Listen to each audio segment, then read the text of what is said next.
Hi, Jim here, and you're listening to the Honest Filmmaker podcast, career advice from people in the business. This week, I'm speaking to Paul McEvoy from the horror film festival, Fright Fest. Fright Fest is one of the biggest horror festivals out there and is celebrating its 25th anniversary this year. It's debut films from the likes of Christopher Nolan, Ty West, and Guillermo del Toro. I spoke to Paul about the origins of the film festival. He gave me his tips for filmmakers entering Fright Fest. We also talked about navigating censorship and audience sensitivities.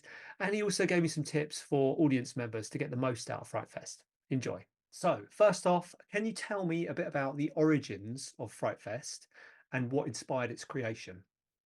Okay, briefly, because obviously I could probably wax on for about an hour. Yeah. So I used to co-own a shop called the Cinema Store, which was in Covent Garden. We'd sell like books and posters and all that kind of stuff. And finally I was on a holiday with my then girlfriend, and I suddenly had a flash. This was like 26 years ago. Nobody in the UK was doing a festival for genre. So we wrote out all the notes. I want to make an amazing festival, brilliant guests, brilliant films, make it unlike other festivals where there's like the barriers where you're not allowed access to meet people and all that kind of stuff. And purely, I'm a big horror genre lover. So selfishly, I created a festival that I would want to attend. This would be like the ultimate, I'd be seeing all the movies, getting stuff signed if that's your thing, and getting freebies and all that kind of malarkey. So that's it. In very short terms, that is the origin. That's how it started. So, and how many years has it been running? This one will be our 25th anniversary year. 25th. And this year, we started off at the Prince Charles back in the year 2000. And this year, we kind of moved around the square. So we did a few years at the Prince Charles, and then we kind of outgrew that because there was just not enough seats, and the tickets were selling within minutes. So we then moved to, I think it was the Odeon West End, but then that closed down, as in they would make it into flats. Then we moved to the Empire, what was the Empire Leicester Square, so it's like the 1,300 seater. And then I think that was then closed, or being refurbished. So we then had to move to the View Cinema Leicester Square. So we've been all around the square. And then one year the View wasn't available either. So we went to View Shepherd's Bush. And then so we did that for 1 year, which worked great. And then we came back to the refurbished Cineworld IMAX Leicester Square, and we ran screens there and at the Prince Charles. Yeah. And then this year, it's just been announced we're actually moving for our 25th anniversary to both the Odeon Leicester Square. So we're in the huge Odeon, Nice. the state-of-the-art one. Yeah. Putting all the screens on that, and the Odeon Lux Leicester Square, which is the other enormous cinema right next to it, so we're running all the screens on that. Wow. So for the 25th anniversary, we're running both, pretty much taking over half of Leicester Square. So Graham Humphrey's artwork is going to be looming down on everybody. This is going to be a tough one, I guess, but looking at that first time you did it to maybe last year's festival, how much has it changed over the years? I'm assuming it's got bigger, more films, more people. It has. Obviously, as with everybody and everything, we have to evolve. But we've always kept at heart that we're doing this for the fans. We never take the fans for granted, ever.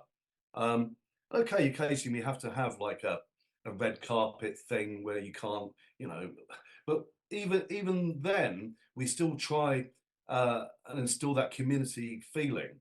So unless it's somebody that's literally got to come in, introduce their film, and then go because they've got other commitments, we encourage everybody from Robert Englund to Toby Hooper to John Landis to George Romero to Guillermo to Alfonso Cuarón to Eli Roth to get into the mix along with the first-time filmmakers. For example, we did like Ben Wheatley in the cast and crew of Kill List, and Ben watched everybody's films over that entire weekend because he's a genre lover. So and John Landis the same. He was watching as many films as he possibly could. And then obviously going back, we had Christopher Nolan with Insomnia at the Prince Charles. So again, great guest, great guy. Still kind of every time I see him, we're like, hey, Fright. We we have to evolve, but we're still keeping the core love of cinema at heart. Yeah. So although it might sometimes feel, oh, corporate, it really isn't. We have total autonomy, or whatever that word is. Yeah. There's nobody telling us, right, you've got to show this, that, and the other. Yeah. Of course, we do some studio pictures, some big ticket studio pictures, because that's part of genre, that's part of the mix. And of course, a lot of filmmakers that have gone on to do incredible works, we supported their early careers. So everybody from like Guillermo, we did like Devil's Backbone, and Nolan, and some have stayed within genre, and some haven't. Like Lee Cronin, I didn't know Lee Cronin, director of Evil Dead Rise. Yep. We had both of his short films, which were submitted when I was selecting all the short films, along with the features. No, not anymore. I've got Helen and her amazing team selecting all the shorts, because I can't cope with even just the features. But no, look, so we kind of discovered him, and then he's obviously gone on to make Evil Dead Rise. And in fact, I was emailing him just the other day about another thing. Similarly with Ty West, The Roost, his first feature, came through on, I can't remember if it's VHS or a DVD, right? And I loved it. So we might not have even seen The Roost, but we showed it back in like 2000 and whatever, 2001, whatever it was, quite a long time ago now. And instead of emailing, because this was almost in the days before emails, so I called Ty up, and he's like, "Hello, it's Paul from Fright Fest in the UK. Thank you so much for sending The Roost. I loved it, right?" And he's like, "Well, I'm working at Urban Outfitters." He was on the floor of Urban Outfitters, and he said, "Oh, that's fantastic news." And he said, "Do you think I should get a passport?" I was like, "Yeah, get a passport, Ty, please, and bring over promo stuff." And he handmade a load of bats that he brought over, gave to everybody at the screening, at the Fright Fest screening. And then for House of the Devil, he came and did something else for that. For the Innkeepers, he brought some. So, and now of course he's gone to make Pearl and X and Maxine, which is coming out very soon. In fact, again, without any name dropping, I was emailing him last week about that. So it's not about just showing the big names. It's about the excitement of discovering new talent. You know, Issa Lopez with Tigers Are Not Afraid. We were one of the few festivals that reached out and wanted it. She's at every festival, almost, and not just genre festivals, but a lot of festivals. And I think she was rejected by all of them. It was only Fantastic Fest and us that supported. And I don't know if you've seen. I haven't. No. I have to check it out. Yeah, masterpiece. In fact, so good. We premiered it in Glasgow on the year when it was bleak snow. So she made it all the way in from abroad, through like even half the people trying to get there from the UK couldn't bloody well get there. So me and Issa, we did the Tigers Are Not Afraid in Glasgow. Then I invited her back to re-show it in August for the London gig. And she, again, you know, not a dry eye in the house, etc., etc. And then of course now she's doing a True Detective series 4. You know, so it's all about discovering people. And some short filmmakers and some filmmakers go on to make other incredible work. Some don't, you know, through life reasons, and we all know funding is a whole different topic. So there you go. Yeah. Okay. So with that in mind, say I'm entering a film into the festival. What criteria are you looking for? That's a tough question, isn't it? Right.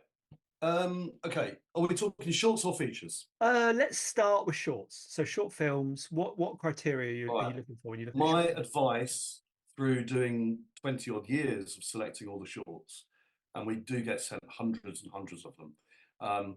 They come in now via Film Freeway. For the first, I think, 18 or 19 years of the festival, we didn't charge anybody anything to submit anything. But then we were getting so much stuff. We now, I think we're the most inexpensive festival to submit to. We've tried to keep our prices really low, because we understand that struggling filmmakers, you know, you're struggling to make the film, let alone submit it for 150, 200 quid. So I can't remember the exact prices, but it's very, very low. My advice, and obviously I'm not selecting the shorts now, Yeah. because I have Helen and her team. Keep it short. I think the optimum length for a short film is between 7 and 12 minutes. Yeah. Okay. I think they do work, or they can work if they're shorter than that. But if you start putting stuff that, if you've done a short that's more than 12 minutes, it's very difficult to program, because if you're doing a showcase, which we do, a short film showcase, right? And maybe you've got 10 spots within each showcase, so like a 90-minute, 100-minute total program. Even if your 15-minute is wonderful, it might be taking the place of two other ones, a 7 and an 8, right? And then by the same token, it's a kind of don't bore us, get to the chorus scenario. Yeah. If we do screen a short before a feature, which we have done occasionally, a lot of people in the audience are there ready to watch the feature. They don't want a 25-minute or 22-minute short before the feature. So that would be my advice, is to try and keep it short. Get other pairs of eyes and ears over it. So if I made a short, if I had time to make a short, I would have my friends, or even acquaintances, have a look at this. What do you like about it? What's wrong with it? What would you edit? Because then they're not going to care about me being in a field somewhere bitterly cold. Oh, I need to keep that bit in, or this performance is so good. No, let people see it, that will then give you genuine, honest, critical feedback. And that also applies to features. Yeah. Because so many features come through, and okay, we've shown lots of long films, but your heart sinks when it's running time 2 hours 12 minutes, and your heart sings when it's 58 or 92. It's like, lovely, perfect. Yeah. Okay. And I'd agree completely with all of that, because I think whenever I make a film, I even show it to people who I know are going to be abrasive with it and tear it to shreds, because I'd rather know now than when I send it out to sales and distribution or to festivals. Well, I'd rather, I think an honest opinion is great, because yeah, as a creator and as creators out there, if you take the good criticism, as in the positive reviews, that's great. But you're going to have to take bad criticism. Yeah. And if you can't take that, it's like, You're in the wrong game. like pop music and art, like I love Radiohead, I love The Cure. Some people don't. That's completely fine, because not everybody loves the same art or the same films. And I've said this before, but it's true that there's always going to be divisive pictures.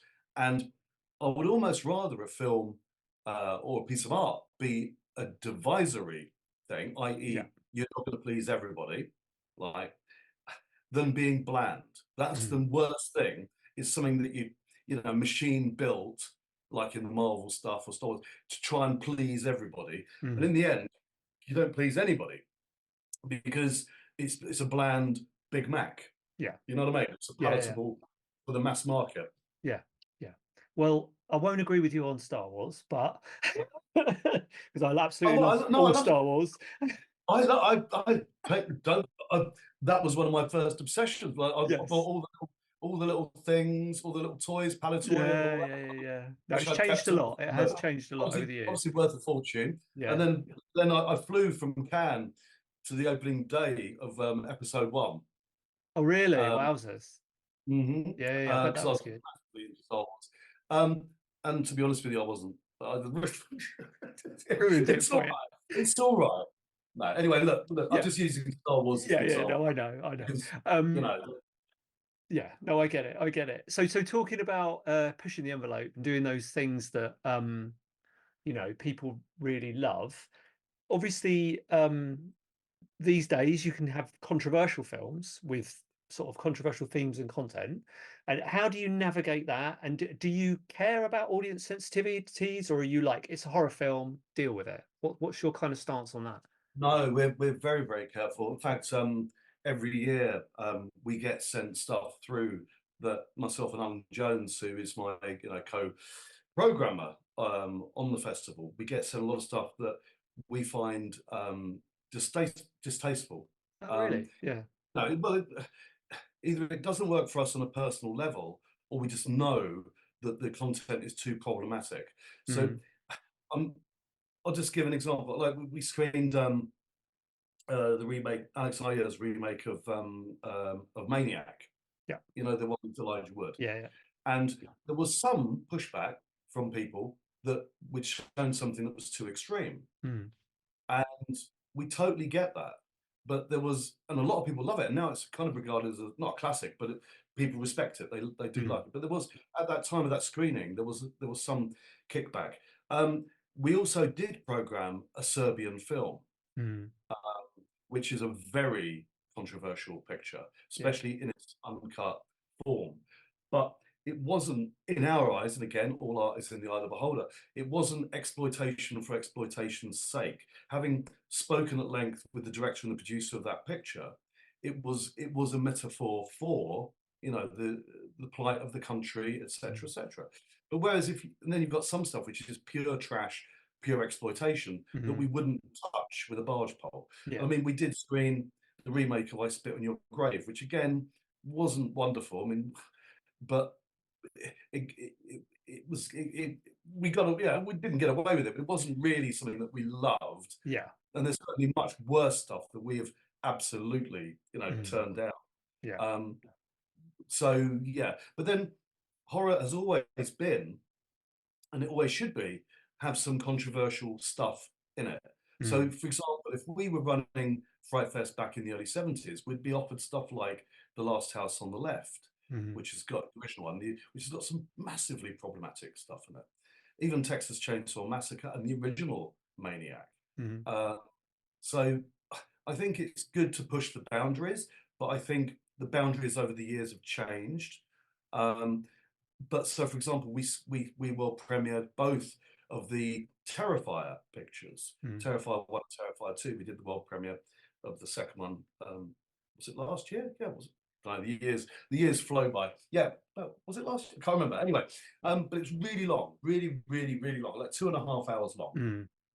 I remember in my introduction, I said, look, this is the War and Peace of slasher clown movies.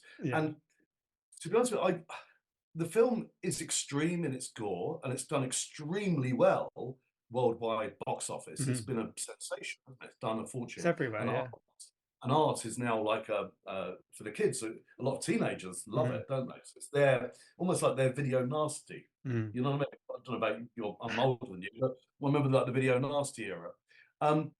So when me and Alan are programming for Fright Fest, it's not Paul Fest, it's not Alan Fest, it's Fright Fest. So we are a reflection of what is out there, and Terrifier is in the current zeitgeist. So whereas I prefer David Lynch and that kind of, you know, the more cerebral kind of stuff. And I do throw in a lot of that, you know, Lynchian, slow burny kind of stuff and all that malarkey. But then I couldn't just show, you know, we're showing 70 films or something this year again. They can't all be of the same kind of thing. There's got to, it's got to be like a mixtape of, like, you have a slow burner, then you have like a bit of a popper and an action comedy one and a more hard, no. So it's a mix of stuff. Yeah. And do you notice, I mean, do you notice any trends coming up? Is there like for example, last year, there a ton of films in a certain type? That's a brilliant question, Jim. Yes and no. Okay. because when we're selecting the films, it literally takes us a year to put the program together. Okay, so we're already working on. In fact, we're already working on stuff for next year, not let alone this year, as in next August. We don't see patterns until the program is complete, and then there's a couple of very respected critics, Virginie Salavi, Kim Newman, and Anton Patel, and they do like a Fright Fest roundup, okay, of everything that we've shown. They do both written word thing, the BFI, and they do a podcast, BFI podcast, something, or radio. And it's interesting because watching all of the Fright Fest selections in the space of like 3 or 4 weeks. So some stuff they come to see at the festival, some stuff they'll see to review in advance. Mm. They pick out the strands of, oh, this year is, but when we're selecting them, so for example, I've got 4 or 5 movies to watch today, Yeah. and maybe one of those I'll love, but it might chime with a film that Alan's already selected or I selected 6 months ago. Mm. So, and we are purely a reflection of the times and what's being made. Mm. And again, of course, there was obviously the COVID years. I thought there was going to be a lot more lockdown movies, and of course there were, but that wasn't immediately uh, uh,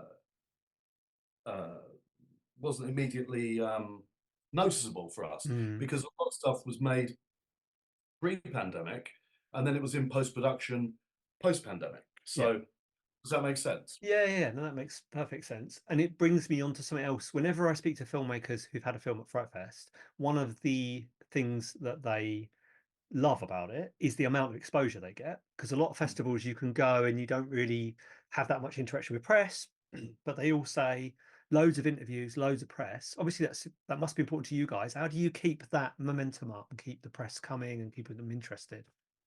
Ooh, again, that's an interesting one. The press, Greg Day, who is another festival co-director, he looks after all the PR. So he does, and he will pretty much, with very few exceptions, there's no like hierarchy of, oh, if you've got that film there, then obviously, there's certain films we have to do as like tentpole, so they're going to get more press. But we always try and generate as much press as possible. Yeah. Each individual film.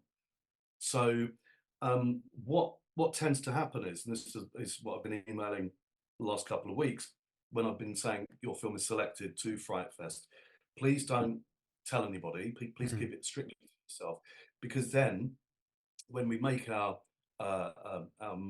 announcement, our announcement of the films, it gives more impact. So we say, look, please hold it back, and then when we do the official press release, we're listing all the movies, like the whole lot, X amount of world premieres, X amount of UK prems, whatever. It's going to give everybody the fair crack of the whip on the playing field. Everybody's going to get the equal amount of publicity. So it doesn't matter whether it's a studio picture or, and there's a bunch this year, a lot of first time, both UK and international filmmakers, where we've loved their works. I mean, we really loved it. So it's beautiful to be able to launch them, their careers into the world, kind of thing. And we also do, we try and encourage as many of the filmmakers to hang with each other as possible. So, as in, like, see, I hate the word networking, but it's great for networking, both from an acting and directing perspective, because we have about 700 or 800 guests coming in from around the world, directors, producers, writers, special effects people, makeup effect, actors, actors, blah, blah, blah. And you get to mingle with people who love the thing you love as well. So even if you're not networking for a business reason, you're just nerding out about horror movies that you love. So then my final question on this would be, what if I'm coming to Fright Fest as an audience member, how do I get the most out of it? Ooh, okay. So this year, luckily, we've got slightly more, not enough, I don't think. We've got slightly more weekend passes available, because last year they sold out in record time. So luckily we do have a few more, but I went to actually visited both the cinemas yesterday again, and although they're big, I don't know if it's going to be quite big enough. Look, if you can get a weekend pass, that is your best value. All right. That basically gives you a guaranteed seat in the main auditorium, but then it gives you first dibs on the selection of your discovery tickets. So, that'll give you free access to such and such of films. And then, of course, we do the day pass. So if people can't make it for every one of the 5 days, then they'll just come on the Saturday or the Sunday or the Monday, because it's Bank Holiday Monday. And then you can pick and choose your day. You can make your own mixtape. And then, of course, you get a lot of people just coming along for one film.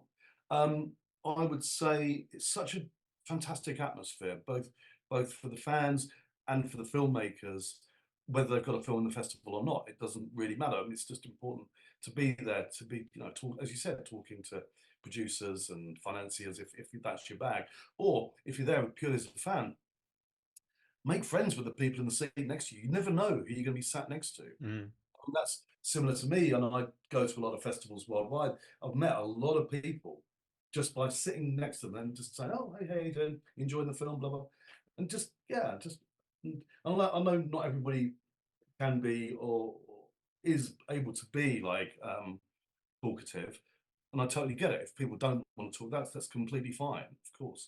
But you know, mostly 99.9% of Fright Fest audiences are very friendly. It's the friendliest bunch. Um, and obviously we can't, not everyone that comes to every screening is a Fright Fest fan. A lot of people just bowl up and watch a movie, but it's such a brilliant atmosphere that you don't get.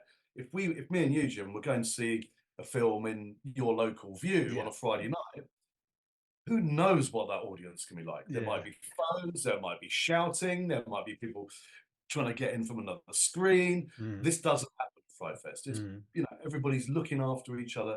Everybody knows that they're sharing the love of genre. Yeah. And that's really special. And that's very rare around the world. I mean, there are a bunch of festivals that I've been to that where it is that same kind of level of passion. Motel X, Motel G in Portugal, Fantastic Fest over in Austin, Beyond Fest in LA, TIFF, you know, Peter's Midnight Madness at TIFF. Amazing atmospheres. But then you go to somewhere, and actually I'm not going to name any names. It's not no, but look, something like and I love going to Cannes. I do love it. But you see genre pictures in Cannes, and it's not that same kind of respectful audience. And I love.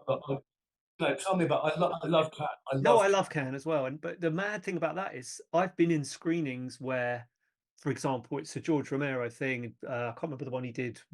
The recent one he did, and Land of the Dead, I think it was, premiered at Cannes or something like that. Yeah. And obviously, the audience are sort of quite a wide range of people, aren't they? So they're not horror fans necessarily. They're No, of course cinephiles. not. So they react very differently to that kind of. Well, I saw went to see David Cronenberg's Crash in Oh, Cannes, really? All right, cool. Yeah. which was like the world premiere. Amazing. I love the movie. Yeah. But so all the genre or many other genre festivals weren't able to get tickets. There was no tickets available. And I was literally surrounded by people who obviously had no idea what they were going to watch or that it was a David Cronenberg picture. They'd just got the ticket and turned up in their finery, and many of them walked out like 5 or 10 minutes in. They were like, and I felt sorry for the people outside that couldn't get a ticket, that were desperate to see the new Cronenberg. But look, Cannes is a different beast. It's its own brilliant, crazy, insane beast. It's not a genre festival, is it? No, it's not. Absolutely not. It's like a bit like seeing stuff in London. You know, London Film Festival, great. Yeah. It's not a genre festival, so they will often program stuff in not such good slots or whatever, and then you are going to get a lot of regular audience in there as well. Do you know what I mean? So and also that's kind of what I love about Cannes as well, is if they don't like it, they'll boo or they'll leave, and if they love it, they'll clap for 20 minutes ad nauseum. But that's fine. You know, there's passion there. It's different sort of festival. Because we premiered Donnie Darko at Fright Fest years ago. Yeah. And me and Alan went to see Southland Tales. It was like the very early morning screening in the enormous Palais. And of course, it was the never to be seen again, extraordinarily long cut. It was just like, you know, it's got some great stuff in it in retrospect.